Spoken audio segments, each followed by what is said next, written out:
பல்கலை சமுதாய வானொலி நேயர்கள் அனைவருக்கும் வணக்கங்கள். இனி நம் வானொலியில் வாரந்தோறும் புதன்கிழமை கயலுடன் கவிதை உலா நிகழ்ச்சியை கேட்டு ரசிக்கலாம் நேயர்களே.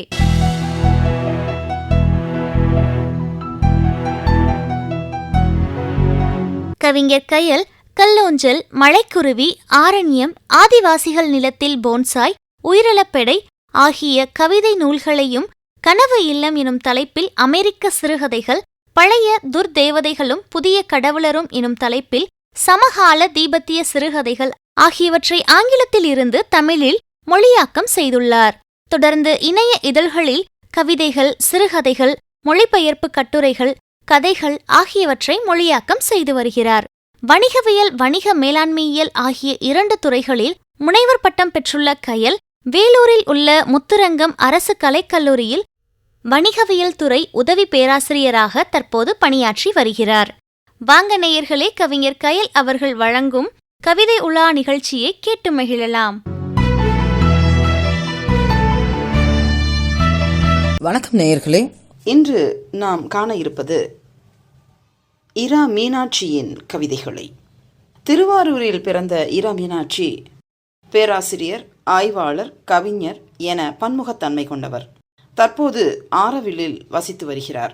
1970 முதல் எழுத தொடங்கிய இரா மீனாட்சி நெருஞ்சி, தீபாவளி பகல், சுடுபூக்கள், உதயநகரில் இருந்து, நறுமணம், வாசனை புல், கொடி விளக்கு ஆகிய கவிதை நூல்களும், இந்திய பெண்கள் பேசுகிறார்கள் எனும் ஆங்கில படைப்பையும் வெளியிட்டுள்ளார். அவருடைய 2 கவிதைகளை பார்ப்போம். மதுரை நாயகியே, மீனாட்சி தாயே, படியேறி நடை தாண்டி குளம் சுற்றி கிளி பார்த்து உண்டருகே ஓடிவரும் உன்மகளை உன்மகனே வழிவம்பு செய்கின்றான். கோயிலிலும் காப்பில்லை, உன் காலத்தில் அழகினி எப்படி உலா போனாய் என்று இந்த கவிதை முடிகிறது. பெண் கவிஞர்களுள் தன்னுடைய உணர்வுகளை, அகம் சார்ந்த சித்திரங்களை, உடல் மீதான பார்வையை வெளிப்படுத்திய சில கவிஞர்களுள் முக்கியமானவர் இரா மீனாட்சி. கோயிலுக்கு செல்லும் ஒரு பெண்ணின் மனக்குமுறலை இந்த கவிதை சொல்கிறது. மதுரை நாயகியே, மதுரையை அரசாள்கின்றவளே, தாயே மீனாட்சி என்று தாயிடம் ஒரு மகள் முறையிடுகிறாள். படியேறி நடை தாண்டி குளம் சுற்றி கிளி பார்த்து உன்னருகே ஓடி வரும், இதையெல்லாம் கடந்து உன்னை தேடி வருகின்ற உன்னுடைய மகளை உன் மகனே வழிவம்பு செய்கின்றான். அப்படியானால் கோயிலுக்கு வருகின்ற வழியில் யாரோ ஒரு பெண்ணிடம் யாரோ ஒரு ஆண் வம்பு செய்கிற போது அந்த பெண்ணின் மனக்குமுறல் எப்படியானதாக இருக்கும் என்று இந்த கவிதை சொல்கிறது. அதில் குறும்பாக அழகினி எப்படி உலா போனாய் என்று கேட்கிறார்.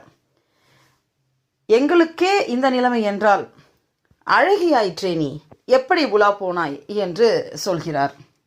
எந்த பெண்ணாக இருந்தாலும் இதே நிலைமைதான். அது அரசியாக இருந்தாலும் இறைவியாக இருந்தாலும் நிலைமை இதுதான் என்று சொல்வதாக இந்த கவிதை இருக்கிறது. அடுத்ததாக நாங்கள் நகரத்துக்கு போகும் சின்ன பெண்கள் என்னும் தலைப்பில் இதே தொனியிலான இன்னொரு கவிதை.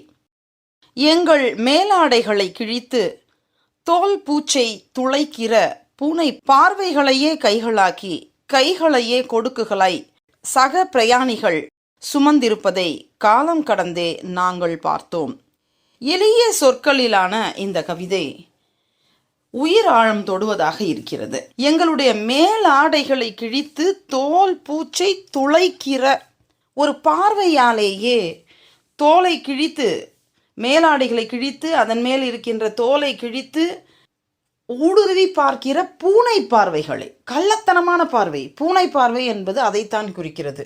வேறு எந்த சொல்லையும் அங்கு இடாமல் பூனை பார்வை என்பது, பூனை அதற்கான ஒரு குணம் இருக்கிறது. எதுவுமே தெரியாதது போல அமைதியாக இருக்கும்.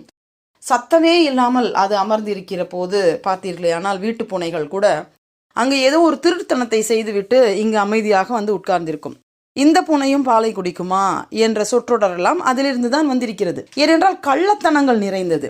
மெல்ல அடி வைத்து பூனை பாதம் வைத்து என்று ஏன் சொல்கிறோம் என்றால், அதனுடைய உடலில் இருந்து எந்த விதமான ஒரு சத்தமும் எழாமல் தனக்கான ஒரு இரையை அது பிடித்துவிடும். அது எலியை பிடிப்பதாக இருந்தாலும் சரி, பாலை குடிப்பதாக இருந்தாலும் சரி, ஒரு சத்தமே இல்லாமல் தன்னுடைய காரியத்தை சாதித்துவிட்டு நல்ல பிள்ளையை போல வந்து அமர்ந்து கொள்வது, இதுதான் பூனையின் குணம். ஆகவேதான் பூனை பார்வைகளை என்று சொல்கிறார். பிறகு சொல்லுகிறார், பார்வைகளையே கைகளாக்கி. இது யோசித்து பாருங்களேன். ஒரு மேலாடையின் மீது அவர்களுடைய பார்வை படுகிறது, அந்த பார்வை கைகளாக மாறிவிடுகிறது.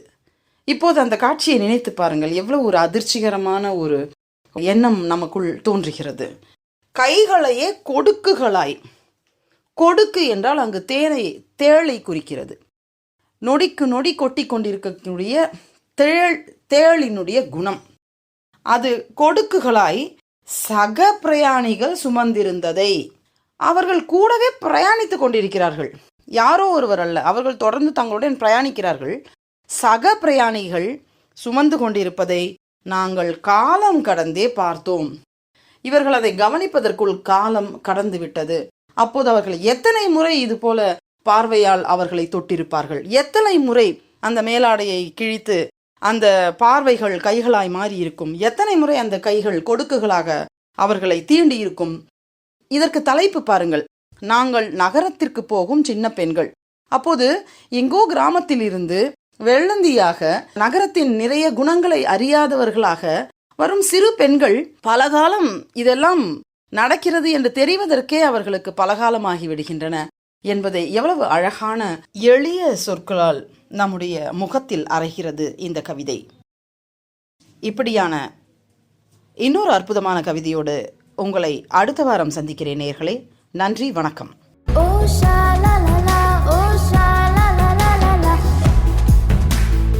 நம்ம எல்லாரும் தொடர்ந்து இணைந்திருப்பது அழகப்பா பல்கலை சமுதாய வானொலி. இது கயலுடன் கவிதை உலா நிகழ்ச்சி. வாரந்தோறுமே புதன்கிழமை இனி நம்ம சுவையான கவிதைகளை கவிஞர் கயல் அவர்களின் குரல்ல கேட்டு ரசிக்க போறோம்.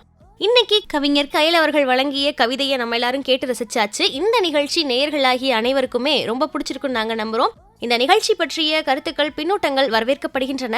மறக்காம உங்களுடைய கருத்துக்களை நீங்க kamradio@alagappauniversity.ac.in அப்படிங்கிற மின்னஞ்சல் முகவரிக்கு அனுப்புங்க.